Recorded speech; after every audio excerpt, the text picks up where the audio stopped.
So, Zohran Mamdani, who is a candidate for New York mayor, has suddenly gone viral across India and the US. So, who is he and why is he so interesting? Now, from my point of view, this extremely left wing candidate for mayor in New York, who's just 33 years old, also a socialist, makes him super interesting. And we're going to go into why he's gone viral altogether. But first, a quick reminder to you to support us financially. You can use Super Chat, or you can sign up for our memberships as well.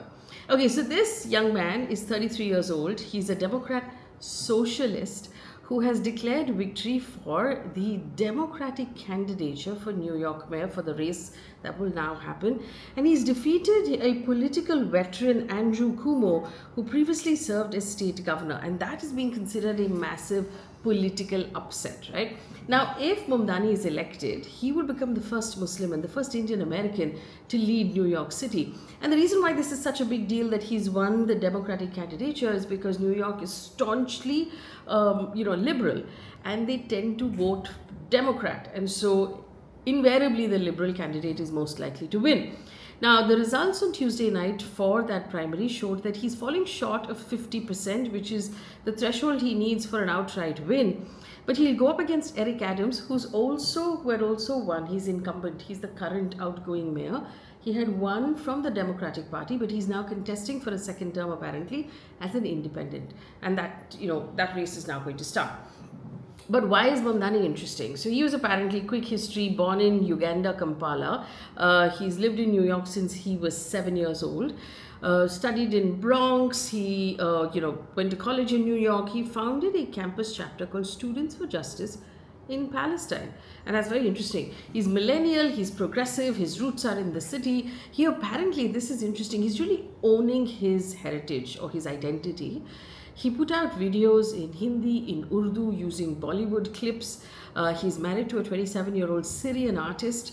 His mother, Meera Nair, whom we all know, is a film director. His father is a professor at Columbia, and both parents went to Harvard. And he himself presents himself as a candidate of the people, as an organizer. And, before entering politics, he was working among low-income homeowners in Queens fighting eviction. He's made his heritage and also his Muslim religion a very visible part of his campaign. He's actually said that, and I'm quoting him, he said, "We know that to stand out in public as a Muslim is to sacrifice safety, and that we can sometimes find safety in the shadows." So he's seeing it as something that's brave to do. Now, here's why I think he's interesting, right? There are a couple of things that he is actually proposing if he becomes mayor that are deeply socialist. That's actually something we're used to in India because we grew up with things like this, but America is not used to it. So he's focusing on the working class New Yorkers who are having trouble with affordability. So this is what he's proposing: free bus service citywide, rent freezing, a chain of government-owned grocery stores, Apna Bazaar, which is a cooperative-owned grocery store, where basically the store itself brings down or completely sacrifices its margin because it's in public service, and so you can bring the prices down. Universal childcare for children aged 6 weeks to 5 years, and tripling the production of rent-stabilized union-built housing.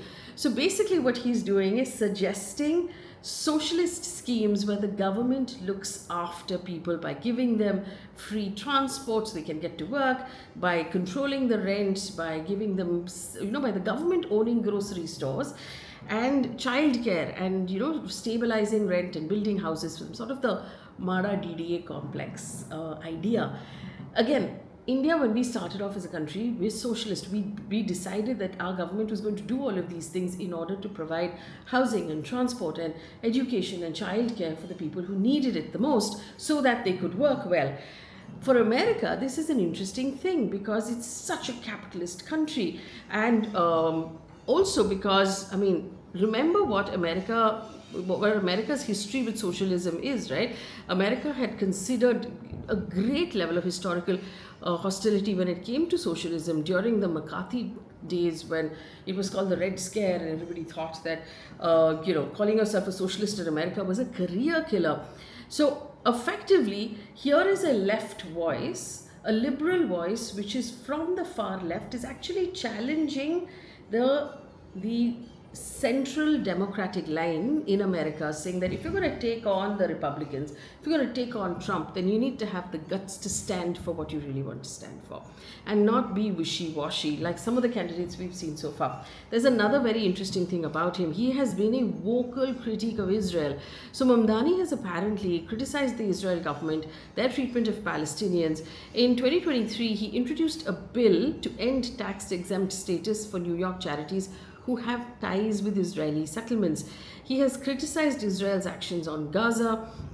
He also believes that the Israeli Prime Minister Benjamin Netanyahu should be arrested as a war criminal. So it was a very interesting clip that went viral actually on social media, which was part of the debate between him and the other candidates he was going up against. And the question was, which is the first foreign country you will visit after you become mayor? And they all said, we will go to Israel, we will go to Israel, because there's a large American Jewish population that lives in New York. And so this is a population that most politicians tend to play to that gallery. But he stood up and said, I will not leave New York, my job will be in New York. And he's been a very vocal critic, so which means that he's really taking a left stand. Now, the reason why all of these things make him interesting to me as someone who's watching politics from the other side of the world is that he's calling himself a socialist. He's part of a group of, politicians who call themselves Democratic Socialists of America. The other very popular one is Bernie Sanders. And he's taking on the idea of what the Democratic Party has done so far with Biden and with Kamala Harris, where they've sort of taken a very middle line and, not really stood for anything. And that's what a lot of young people found disappointing about them. Here's someone who's taking a completely different line, and he's sort of shifting voter values and he's shifting political values also. And I'm curious to see how this plays out, because is this a signal that the very far left portion of the Democratic Party, the very young portion, the portion that really wants to say what's on its mind, is going to come in and challenge the 80 plus sort of politicians who are currently running that party, and they're going to really give the Democratic Party a run, a sort of shockwave to say, hey, this is what you need to stand for. And that's going to be very interesting to watch, at least for us from the other side of the world. It's also interesting to see an Indian American sort of do his thing. And, there are videos about him rapping about his nani that he had put up some time ago. Interesting stuff. But we're going to keep an eye on this young man, because he's obviously going to go a long way, and this is going to be a very interesting fight. So this is the reason why Zohran Mamdani is suddenly the most interesting 33-year-old, both in India and in America.